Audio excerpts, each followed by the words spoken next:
রংপুর অঞ্চলের মানুষের একটাই দুঃখ হলো যে তিস্তা নদী। আমার কথা হচ্ছে বাংলাদেশের স্বার্থ ফার্স্ট। এটা কার সাথে কি হবে সে চিন্তা করতে কাজ করা যাবে না। আমার দেশের মানুষ ডুবে যায়, বন্যার সময় পানি ছাড়ে, আপনার যখন পানি দরকার নেই তখন পানি দেয় না, মানে এরকম একটা অবস্থা করে দিয়েছে। তারা তো আমাদের বিভিন্ন জায়গায় ব্যারেজ দিয়ে শুকনো করে ফেলছে রাষ্ট্রটা। আপনার এটা তো হতে পারে না। আমাদের ন্যাচারালি ইন্টারন্যাশনাল যে রিভার্স ল অনুযায়ী আমরা যেটুকু পাই সেটুকু আমাকে দিতে হবে তো। আর আপনি আমার চরের এলাকায় গেলে একটা স্কুলে একটা শিক্ষক পাবেন না, এবং অনেক চরে আছে তার স্কুলে নাই, এবং বড় বড় স্কুল বড় বড় ইউনিয়ন গুলাতে ওরা কলেজ নাই। সংসদে তো নিয়মিত আমাদের এলাকার মানুষের সমস্যাগুলো নিয়ে কথা বলতেছি, প্ল্যান করে করে কথা বলতেছি। এবং আমার কাছে মাঝে মনে হয়েছে যে যেমন পার্বত্য বিষয়ক মন্ত্রণালয় রয়েছে, এইরকম রংপুর বিষয়ক আলাদা মন্ত্রণালয় করা যেতে পারে।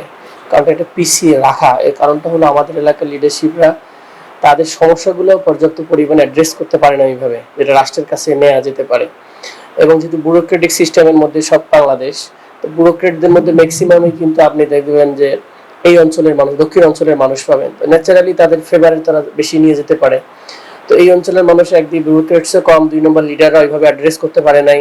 তো এই সব মিলে একটা ঘাটতি রয়েছে। তো আমরা কালেকটিভ ভাবে এটা বুক করা উচিত, এবং রংপুর বিভাগটাই বেসিক্যালি আগায় নেওয়া উচিত। কুড়িগ্রামের কথা তো অবশ্যই, কুড়িগ্রাম গাইবান্ধা সিমিলার পজিশনে, বাট তারপর আমরা অনেক জায়গায় গাইবান্ধার চেয়ে পিছিয়ে আছি কুড়িগ্রাম। আপনি নাম্বার ওয়ান বলি শিক্ষার ক্ষেত্রে যদি বলি অন্য জেলা থেকে, আপনি যদি চিটাগংয়ের সাথে কম্পেয়ার করেন, চিটাগং একটা স্কুলের স্ট্যান্ডার্ড, পড়াশোনা, শিক্ষক, ইনফ্রাস্ট্রাকচার, আর আপনি আমাদের চরের এলাকায় গেলে একটা স্কুলে একটা শিক্ষক পাবেন না। তো আপনি কত বছর অন্ধকার যুগে আছেন বুঝতে পারছেন যে কিছুই নাই, আপনি মিনিমাম এডুকেশন লেভেলটা তার কিছু নাই।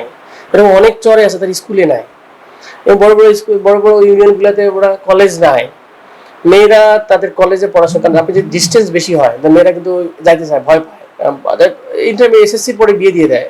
তাহলে আপনি বাল্য বিবাহের কথা প্রতিরোধ করতে চাবেন, কিন্তু আপনি এডুকেশন সিস্টেম ডেভেলপ করবেন না। সো অনেক জায়গায় যদি প্যারামিটার ধরি, তো এইগুলো compare to the other districts, এই জায়গাগুলোতে অনেক বছর পিছিয়ে আছে। আমরা এটাই বলেছি, বেসিক্যালি এই কম্পেয়ারে বলেছি। তিস্তা মহাপরিকল্পনা আমরা প্রায় বলে থাকি যে রংপুর অঞ্চলের মানুষের একটাই দুঃখ হলো যে তিস্তা নদী।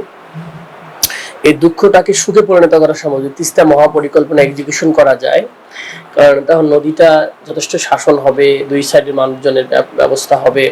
তো এটা নিয়ে আমাদের মাননীয় এখন যে মন্ত্রী, ত্রাণ মন্ত্রী, উনি আয়োজনটা করেছিলেন, বিএনপির সেক্রেটারি, আপনারা জানেন যে লালমনিরহাটে।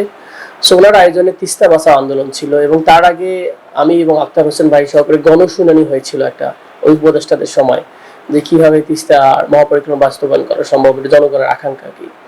ওভারঅলি অত পলিটিক্যাল যেটা হয় আর কি, যে গভর্নমেন্ট থাকে তারা কখনো আন্দোলন করতে পারে না, এটা একটা কজ হইতে পারে যে গভর্নমেন্ট এসে আমরা আন্দোলন করি। তাহলে হয় আন্দোলন করতে হবে তিস্তাবাসী নাম দিয়ে, অথবা বিরোধী দল অথবা সাধারণ মানুষ করতে হবে। এই জায়গা থেকে হয়তো ওনারা অর্গানাইজ করতেছে না, বাট আলটিমেটলি তার অনেকেই এটার ব্যাপারে ইন্টারেস্ট। আমি পার্সোনালি মন্ত্রীর সাথে কথা বলেছি যে তিস্তা মহাপরিকল্পনা নিয়ে অনেকেই এটা আগ্রহী।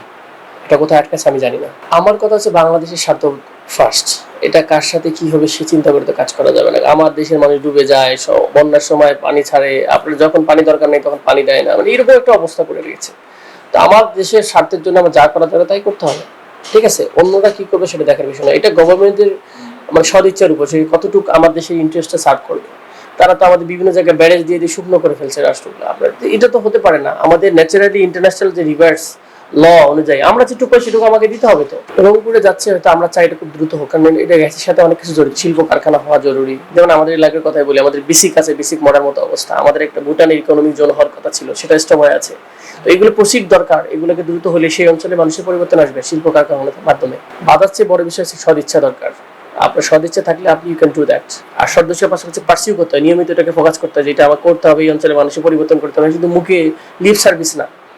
রিয়েলি এই অঞ্চলের মানুষের চেঞ্জ করতে পারবে। দেখেন, আমার জেলা যদি 25 লাখ ধরেন, আমার যদি লালমনিরহাট যদি 15 লাখ ধরেন, গাইবান্ধা যদি ধরেন 20-25 লাখ, তো এখানে প্রায় একটা প্রায় 1 কোটির মতো মানুষ বসবাস করে। তো এই অঞ্চলের মানুষজনের পরিবর্তনের জন্য বিগ একটা ইস্যু কাজ করতে হবে। আমরা আমার আসনের প্রথম কাজ করতেছি ডাক্তারের মতো, ডায়াগনোস করতেছি যে কোন এলাকায় কোন কোন সমস্যা, সেগুলোকে এখন ফাইল করতেছি, ডকুমেন্টেশন করতেছি। যেগুলো দপ্তরে দেওয়া থাকে সেগুলো দপ্তরে, যেগুলো মন্ত্রণালয়ের সাথে কথা বলা মন্ত্রণালয়, যেগুলো পার্লামেন্টের কথা বলে সে পার্লামেন্ট, যেগুলো পাবলিকের সাথে কথা বলা দরকার সেগুলো পাবলিকের সাথে কথা বলার চেষ্টা করতেছি। আমাদের সাধ্য থেকে আমরা চেষ্টা করতেছি কাজ করার।